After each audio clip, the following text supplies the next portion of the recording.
Hello everyone, আসসালামু আলাইকুম। সেদিন একটা আপুর আমি দুইটা গর্জিয়াস গাউন করে দিছিলাম। তো আপুর জন্য একটা, আপুর বোনের জন্য একটা। তো এখন যেটা করব, আপুর ছোট বোনের জন্য 10 বছর বয়স তার, তো লেহেঙ্গা তৈরি করবে গর্জিয়াস। তো আপু আমাকে কালার দেখাতে বলছিল, এটার ভিতরে আরো কোনো কালার আছে কিনা। আপু কিন্তু এটা দিয়েই করছিল, আপনারা দেখছিলেন। তো আপু আমাকে বললো যে আপু এর ভিতরে কালার থাকলে দেখেন। তো এর ভিতরে 3টা কালার ছিল। তো প্রথমে তো একটা দেখে নিলেন, তারপর এই যে আর একটা কালার, এটা ছিল লেমন কালার টাইপের। তারপর এই যে প্রথম যেটা দেখালাম, এবার হচ্ছে সেটাই, যে প্রথম যেটা আপনারা দেখলেন সেটাই, এর যেটা আপু করছিল আর কি। তো দুইটা গেল। তারপর এই যে আরো একটা কালার যেটা দেখতে পাচ্ছেন, এই যে এটাও দেখেন একটু হালকা লেমন কালার, এটা হালকা। তো আপু বলছিল আপু আমার যেটাতে বানাইছিলেন সেটা দিয়েই করে দেন, তাহলে দুজনের সেম হবে।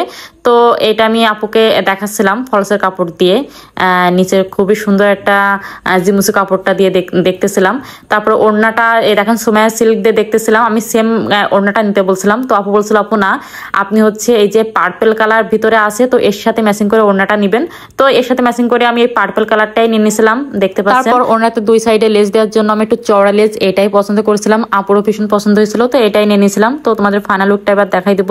তো এটা ছিল স্কার্ট, আপুর বোনটা 10 বছর হলো, ভালো হেলদি ছিল মাশাআল্লাহ। যেহেতু এই কাপড়টাই নিচে গর্জিয়াস কাজ করা ছিল, তো আমাকে এখানে বিট কুচি দিয়েই লেহেঙ্গাটা তৈরি করে দিতে হয়েছে।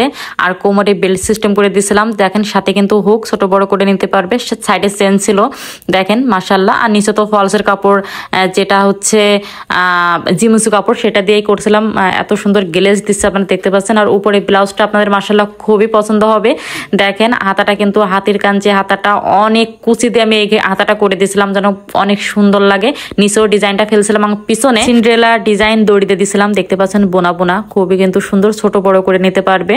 তো এই ছোট বড় করলে না পিছনটা অনেক সুন্দর দেখা যায় এই বোনা বোনা টাইপের এই দড়িটা দিলে। আর নিচে টার্সেলও দিয়ে দিয়েছিলাম এর সাথে, দেখতে পাচ্ছেন মাশাআল্লাহ। তারপর এই তো সোমায়া সিল্কের উপর আমি এই যে দুই সাইডে লেস করে দিয়েছিলাম ওড়না। তো বন্ধুরা, আজকের এই ড্রেসটা তোমাদের কাছে কেমন লাগলো অবশ্যই কিন্তু কমেন্টস করে জানাবা। ভিডিওটি ভালো লাগলো অবশ্যই লাইক কমেন্ট শেয়ার করে দিবা। সবাই অনেক বেশি ভালো থাকো, সুস্থ থাকো, আল্লাহ হাফেজ।